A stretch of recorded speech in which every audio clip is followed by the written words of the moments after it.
Привет, друзья! Доброго времени суток!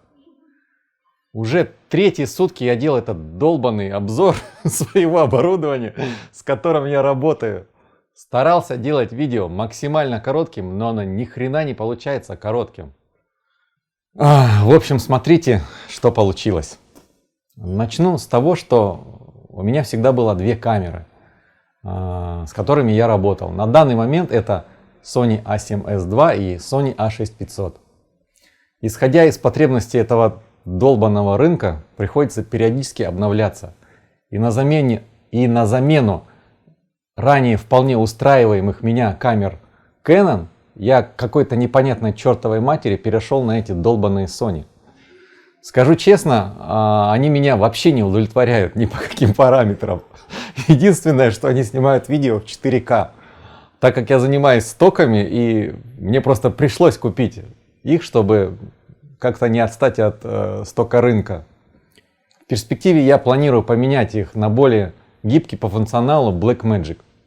Основная камера, которую я сейчас использую, это Sony A7S II.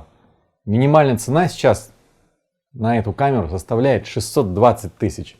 И вторая камера Sony A6500, на которой я сейчас снимаю этот обзор, продается по 456 тысяч. Вместе с этими камерами я использую объективы от Canon. Это 70-200, 24-105, 17-40 и 50 мм. Все объективы устанавливаю на эту Sony с переходником Sigma. В планах у меня было приобрести еще 3 объектива от Sigma. Это Sigma 30, Sigma 16 мм и 10-18 это объектив от Sony. Но с этим гребаным коронавирусом вся работа пошла в одно место, и, соответственно, я ни черта ничего не заработал и ни черта ничего не поменял. Для стабилизации изображения я использую электронный стадикам Zhiyun, модель Crane Plus.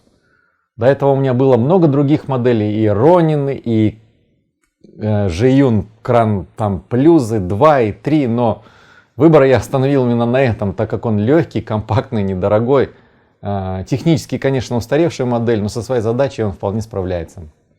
Из звукового оборудования у меня петличный микрофон, репортерский микрофон Sennheiser и Tascam DR100.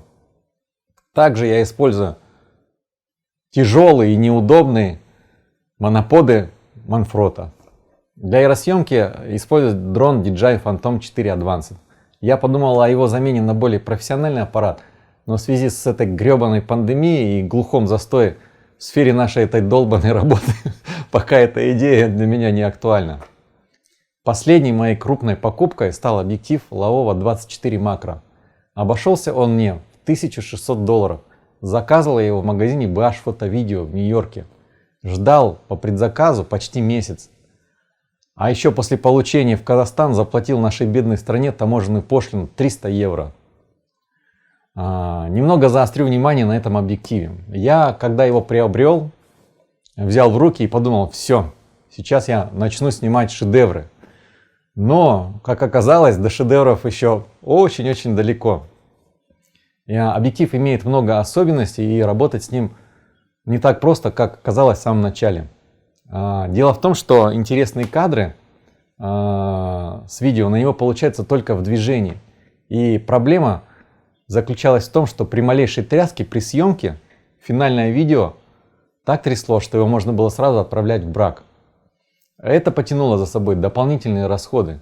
Пришлось приобрести вот такую вот хреновину, чтобы минимизировать вибрации при съемке. Но на этом долбанные проблемы не закончились.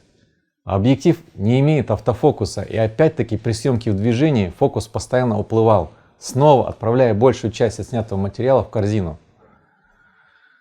Далее пришлось приобрести систему электронной фокусировки, заказать печать зубчатого колеса на 3D принтере для установки на кольцо фокуса. Это частично помогло решить проблему, и мои эксперименты продолжились. Ну а с ними продолжились и вложения. Максимально открытая диафрагма у объектива f/14. Это говорит о том, что он требует много света для качественной съемки, несмотря на то, что сам объектив оборудован стационарным светом, но его не хватает. Проблема решилась после покупки дополнительного освещения. Я отдал хреново тучу денег за весь этот набор. Он состоит из 3 светильников постоянного света, Также в комплект вошли стойки, журавль, софтбокс, октобокс, плюс отражатели и огромное количество просмотренных часов видео на YouTube о том, как правильно работать с этим светом. У меня уже начала кипеть голова, я хотел все это к чертовой матери бросить, потому что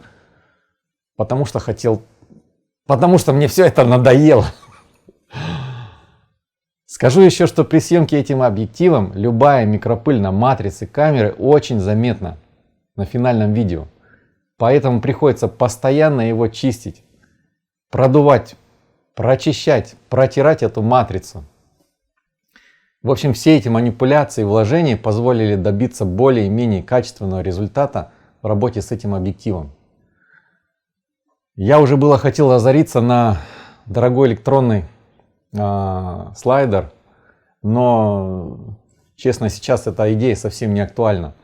И я подумал, что, наверное, я все-таки смогу собрать сам что-то похожее. Сейчас в разработке находятся два электронных девайса, также упрощающих работу в этом направлении. Это электронный слайдер на двух осях и поворотный стол.